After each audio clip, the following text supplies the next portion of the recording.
Bienvenue dans les récits extraordinaires de Pierre Bellemare. Un podcast issu des archives d'Europe 1. Monsieur Guéret Albert Brun, 27 ans, rencontre mademoiselle Mathilde Blonde, 24 ans.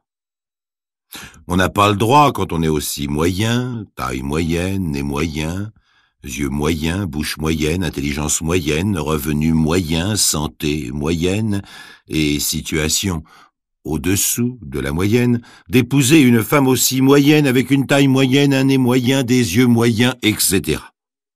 Le résultat en est un mariage on ne peut plus moyen, en blanc tout de même, car nous sommes en 1938, dans une guinguette des environs de Rueil, précédant un voyage de noces très au-dessous de la moyenne, à Trouville. À la gare Saint-Lazare, tandis que les jeunes mariés agitent leurs mouchoirs par la fenêtre, la mère de la jeune épousée pleure.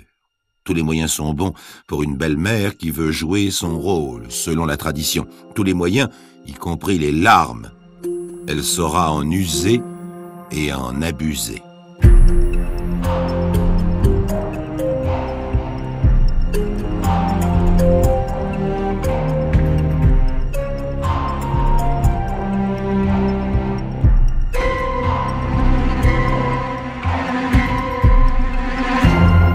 Monsieur et Madame Guéret sont des gens dont on a du mal à se représenter l'intimité, du mal à concevoir qu'ils puissent frotter leur regard tendrement et s'appeler « mon chéri » ou « mon amour ». S'ils le font, ça doit vite dégénérer. « Mon lapin, au revoir, à ce soir. Mon minou, tu vas rentrer de bonne heure, j'espère. Oui, mon poussin bleu, mais tu ne vas pas dépenser trop d'argent à ton biquet. Oh, avec ce que tu me laisses, mon trésor, ça m'étonnerait, etc., etc. Oh, ce n'est pas qu'ils soient antipathiques, mais ils sont de ces gens à qui leur papa et leur maman, grand-père et grand-mère, le professeur et monsieur le curé ont tout appris, sauf une chose, être heureux. Ils sont, comme la plupart des gens d'ailleurs, convaincus qu'ils seront heureux lorsque leur mari ou leur femme sera gentil, lorsqu'ils n'auront plus d'ennui d'argent, ou bien lorsqu'ils auront un enfant, ou bien lorsqu'ils auront la santé, un jardin à la campagne, un travail plus intéressant, un patron sympathique, etc., etc. Bref, le bonheur est toujours pour demain, c'est-à-dire pour jamais, puisqu'ils n'auront jamais tout ça à la fois. Oh, ce n'est pas leur faute. On ne leur a jamais expliqué, et maintenant, il est trop tard. Ils sont définitivement deux êtres irascibles et tendus, survoltés et inquiets. Lui, c'est un représentant d'une marque d'apéritif bien connue, mais je tiens à préciser qu'il ne boit pas. C'est très important pour la suite de l'histoire, et cela prouve qu'il a quand même certaines ressources morales, car il n'est pas facile de rester sobre dans ce métier-là. La froide Mathilde tient la maison, et mon Dieu, il pourrait avoir la vie moyenne de la moyenne des Français moyens, mais le drame a été celui-ci. Lorsqu'après le voyage de noces, après quelques jours ou quelques semaines de vie en commun, ils se voient enfin tels qu'ils sont. Évidemment, ça n'est pas drôle. C'est toujours un moment difficile à passer que beaucoup connaissent. Mais cette épreuve, qui se surmonte généralement, là, ne peut être franchie, parce que Monsieur Guéret, eh bien, il voit double. Il voit double.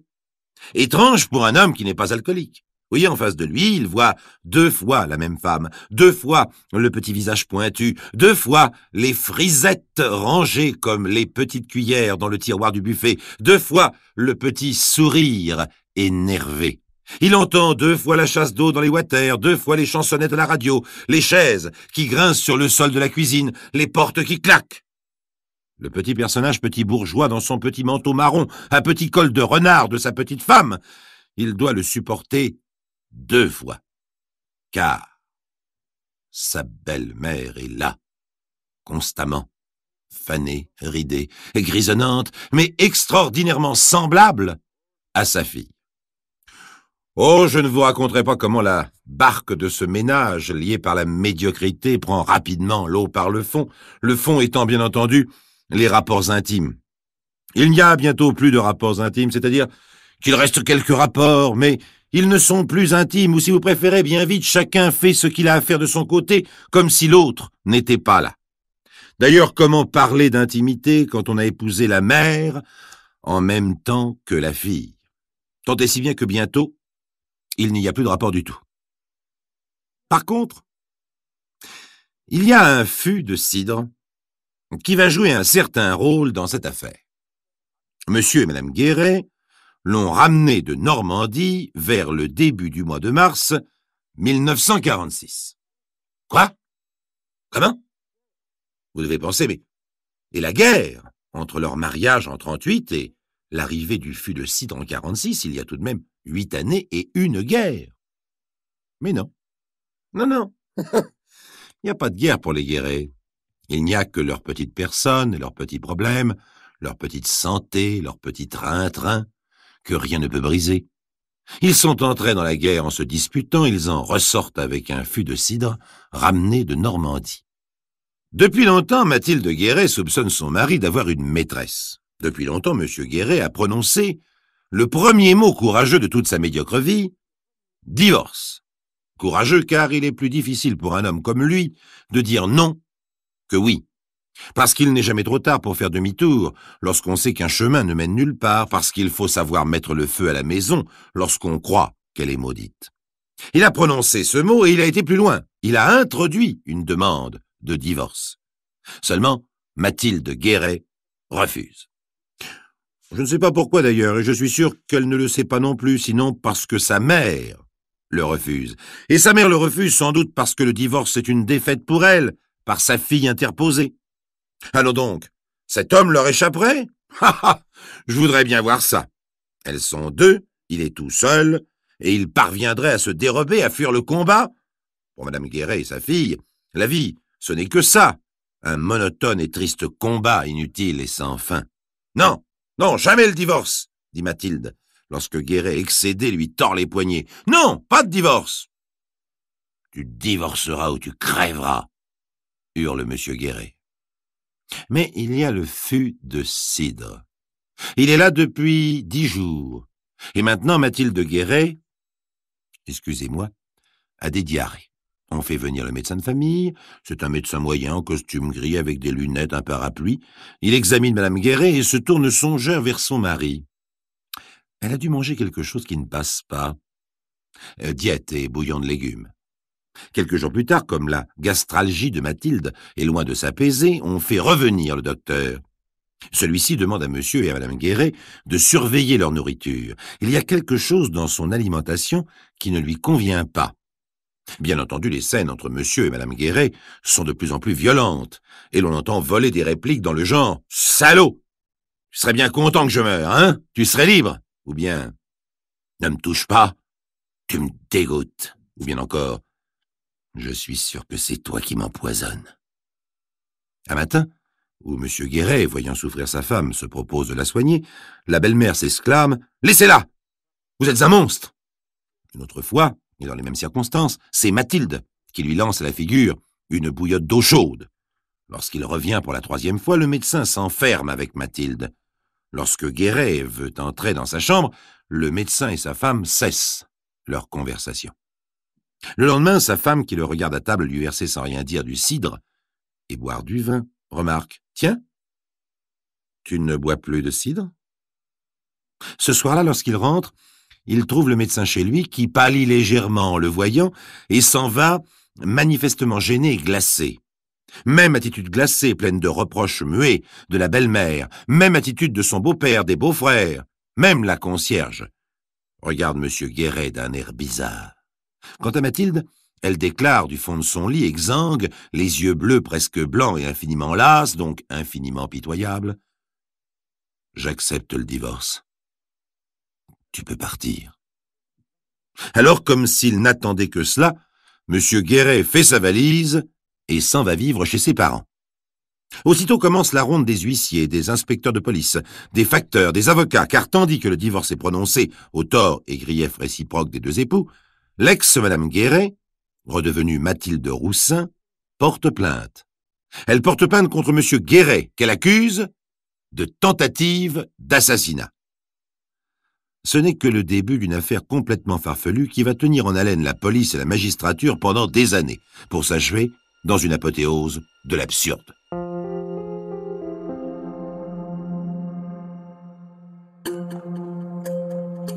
Les récits extraordinaires de Pierre Bellemare, un podcast Europe 1. Si ce bonhomme est coupable, il joue bien la comédie, pense le commissaire Gozzi. En effet, M. Guéret, dans un petit costume prince de Galles usagé, agite ses jambes, allume de ses mains tremblantes cigarette sur cigarette et surtout semble découvrir avec un étonnement mêlé d'horreur les accusations de sa femme. Bien entendu, il nie. Il nie, avec obstination. Il regarde un pied de bureau, se cramponne au bras du fauteuil, semble se refermer complètement sur lui-même, comme une huître dans sa coquille. Il ne voit plus que ce pied de bureau qui est là depuis si longtemps qu'il a fini par faire un trou dans le parquet, et répète sur tous les tons, avec une émotion contenue, « Mais c'est faux, voyons, monsieur l'inspecteur, c'est faux. Mais ma femme ne sait plus ce qu'elle dit, c'est faux. D'ailleurs, est-ce que j'ai une tête à empoisonner ma femme ?» L'inspecteur Gozzi pense justement que cet homme, malgré son air moyen, si monstrueusement moyen, pourrait bien avoir empoisonné sa femme, car il faut bien le reconnaître, tant que sa femme refusait le divorce. C'est à peu près tout ce que la société lui proposait comme solution. N'oublions pas que nous sommes en 46, et qu'à cette époque, il était très difficile d'obtenir un jugement de divorce sans le consentement des deux parties, voire impossible, sans motif et sans argent. D'ailleurs, ce n'est pas ma femme qui a eu cette idée-là, j'en suis sûr, reprend M. Guéret. C'est ma belle-mère. Hélas, non, M. Guéret. Ce n'est pas la mère de votre ex-femme qui a eu la première ce soupçon. C'est son médecin. Vous avez vu le médecin? Oui, monsieur Guéret. Il n'a pas été extrêmement précis ni formel, mais il a attribué quand même à l'arsenic les troubles dont souffrait votre femme. Il lui a d'ailleurs laissé entendre à l'époque, il lui a même conseillé d'accepter le divorce. Mais comment aurais-je fait pour l'empoisonner? Votre ex-femme nous a parlé d'un certain fût de cidre. Le cidre?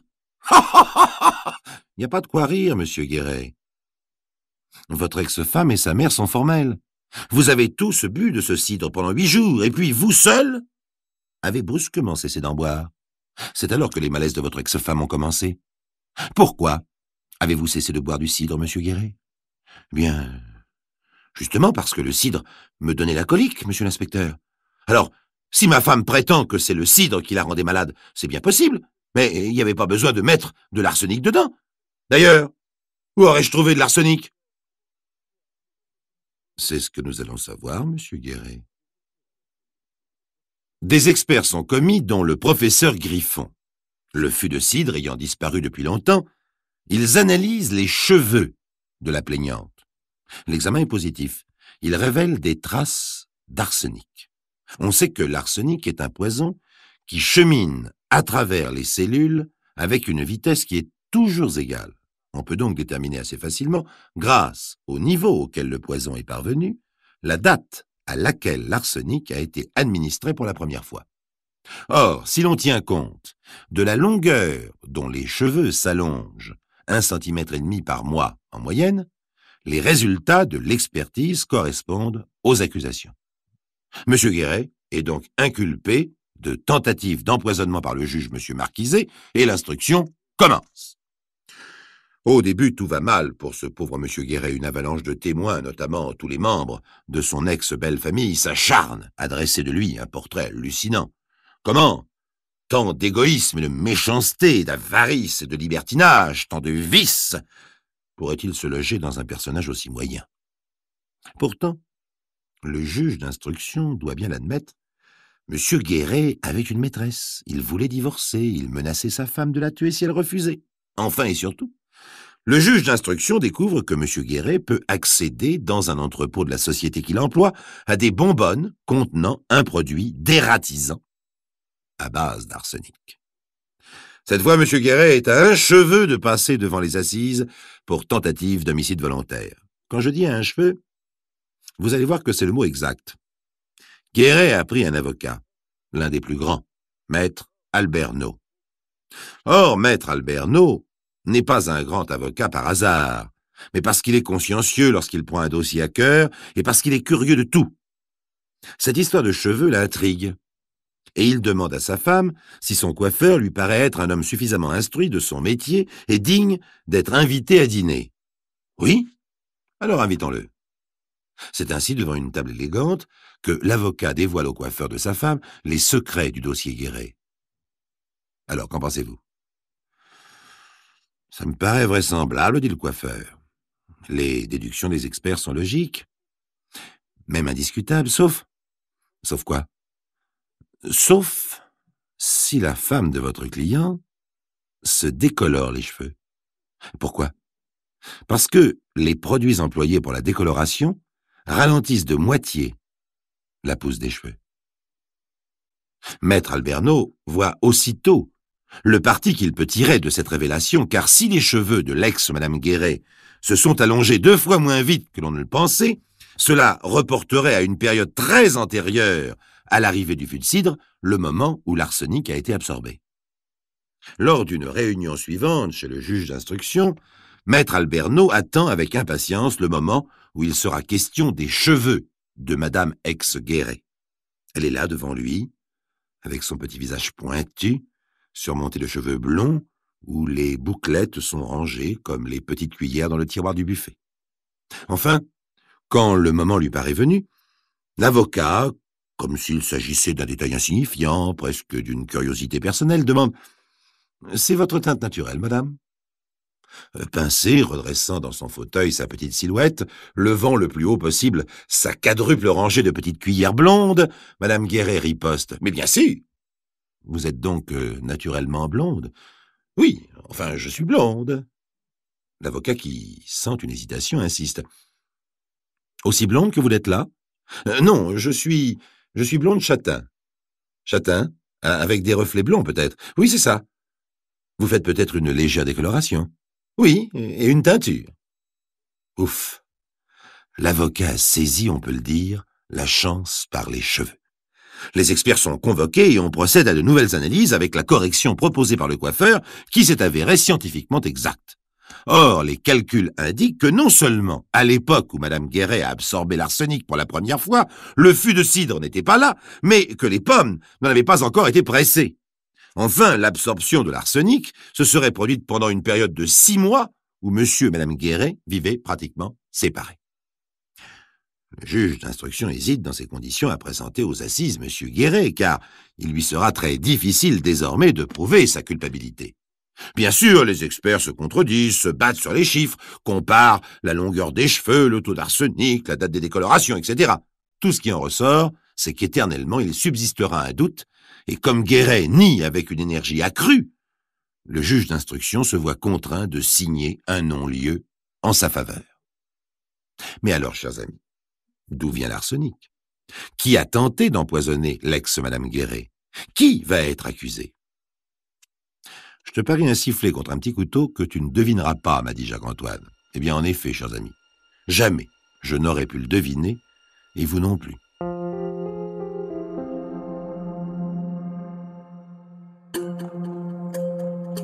Les récits extraordinaires de Pierre Bellemare, un podcast Europe 1. Je vous disais donc, chers amis, qu'après une bataille d'experts, le juge d'instruction se voit contraint de signer un non-lieu en faveur de M. Guéret. Mais alors, chers amis, d'où vient l'arsenic? Qui a tenté d'empoisonner l'ex-Madame Guéret? Qui va être accusé? Je vous le donne en 1000. Quelque temps après son non-lieu, M. Guéret dépose contre son ex-femme une plainte en dénonciation calomnieuse. Son raisonnement est simple. Il porte contre sa femme une monstrueuse accusation. Elle s'est empoisonnée elle-même. Elle m'avait dit un jour, assure M. Guéret, « Non, je ne divorcerai pas, et s'il le faut, je t'emmerderai jusqu'au bout. » Je n'avais pas compris ce que ça signifiait. Maintenant j'ai compris. Elle s'est intoxiquée elle-même en calculant les doses de façon à être simplement malade. Puis elle m'a accusé, elle voulait me perdre.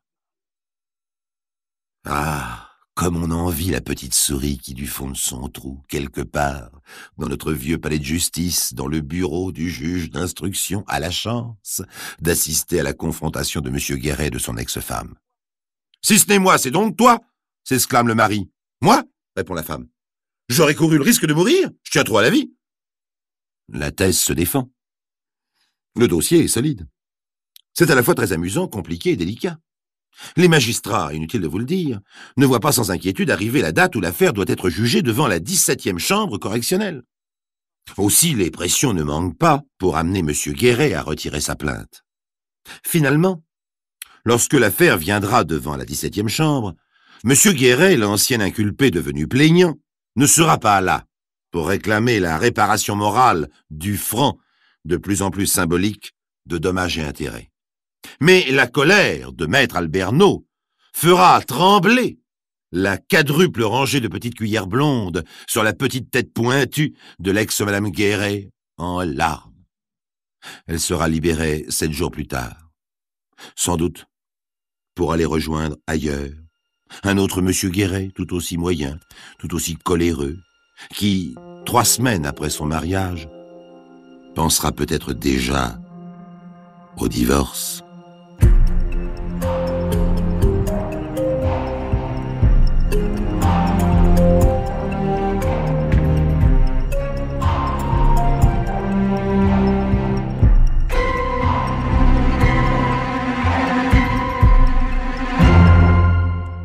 Vous venez d'écouter Les récits extraordinaires de Pierre Bellemare, un podcast issu des archives d'Europe 1.